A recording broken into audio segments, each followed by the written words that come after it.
আচ্ছা, চলুন আজকের এই বিশ্লেষণে সরাসরি ঢুকে পড়া যাক। আধুনিক কর্পোরেট ইতিহাসের অন্যতম বড় আর চমকপ্রদ একটি পতনের গল্প আজ আমরা দেখব। দশকের পর দশক ধরে তিল তিল করে গড়ে ওঠা একটা আস্ত সাম্রাজ্য, মানে ভাবা যায় মাত্র ১৪ দিনের মধ্যে শত শত কোটি ডলারের মূল্য একেবারে হাওয়া হয়ে গেল। এটা কিন্তু স্রেফ কোনো সাধারণ আর্থিক লোকসান নয়, এটা রীতিমতো একটা অবিশ্বাস্য ধাক্কা। সবার মনে এখন একটাই প্রশ্ন, এত দ্রুত পুরো দৃশ্যপট কিভাবে পাল্টে গেল? ভাবতে অবাক লাগে, তাই না?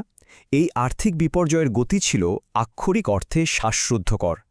এত বিশাল একটা আর্থিক কাঠামো, যার বিস্তৃতি হয়তো আমাদের কল্পনারও বাইরে ছিল, সেটা চোখের পলকে ধসে পড়ল। মাত্র ১৪ দিন, এইটুকু সময়ের ব্যবধানে এত বিপুল পরিমাণ সম্পদ হারানোর মাত্রা যে কাউকে পুরোপুরি হতবাক করে দিতে বাধ্য। ব্যবসার স্থায়িত্ব নিয়ে আমাদের এতদিনকার যে প্রচলিত ধারণা ছিল, সেটাকেই তো একেবারে চ্যালেঞ্জ করে বসল এই ঘটনা। তো এই চূড়ান্ত পতনের গল্পে যাওয়ার আগে একটু পেছনে ফেরা যাক। আমরা ১ নম্বর অংশে দেখব কিভাবে একটা গুজরাটি সাম্রাজ্যের শুরুটা হয়েছিল সাধারণ ট্রেডিংয়ের মাধ্যমে। দেখুন, কোনো কিছুই তো আর একদিনে তৈরি হয় না, তাই না?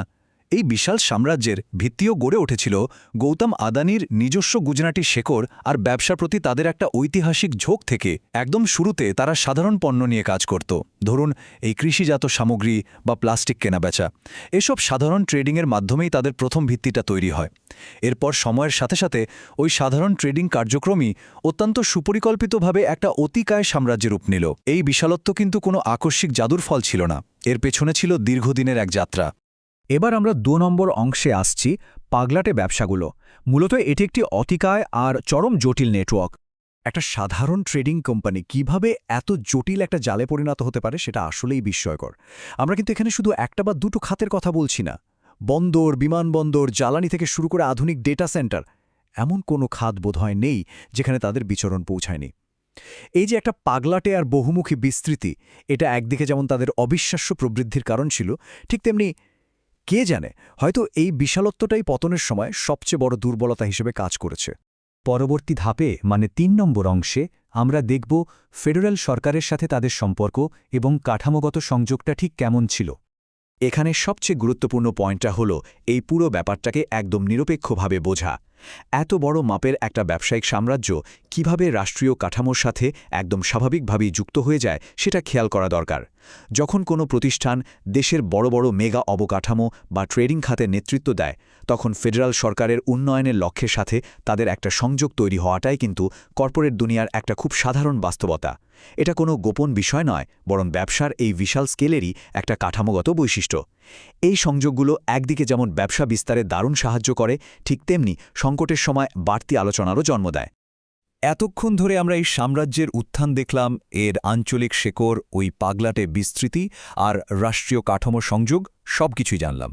কিন্তু আসল রহস্যটা তো এখানেই। কিভাবে এত সুপ্রতিষ্ঠিত, চারদিকে শেকড় গেড়ে বসা একটা সাম্রাজ্য মাত্র ১৪ দিনের ব্যবধানে তাসের ঘরের মতো ধসে পড়তে পারে?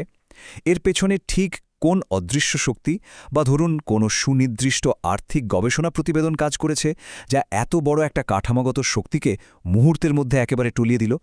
সবশেষে এই পুরো বিশ্লেষণটা আমাদের একটা খুব গভীর চিন্তার দিকে ঠেলে দেয়। একটা এত সুপ্রতিষ্ঠিত ট্রেডিং সাম্রাজ্য, যাদের এত জটিল রাষ্ট্রীয় সংযোগ আর এত বিশাল ব্যবসা, তারাও কিন্তু এমন আকস্মিক বিপর্যয় থেকে পুরোপুরি মুক্ত নয়। আকার আয়তনে প্রতিষ্ঠান যতই বিশাল আর শক্তিশালী হোক না কেন, এই ১৪ দিনের বিপর্যয় চোখে আঙুল দিয়ে দেখিয়ে দেয় যে কেউই আসলে পরম সুরক্ষিত নয়। যদি এত বড় অতিকায় প্রতিষ্ঠান চোখের পলকে এভাবে ভেঙে পড়তে পারে, তবে এই আধুনিক কর্পোরেট বিশ্বে নিরাপদ বলে কি আসলেই কিছু আছে?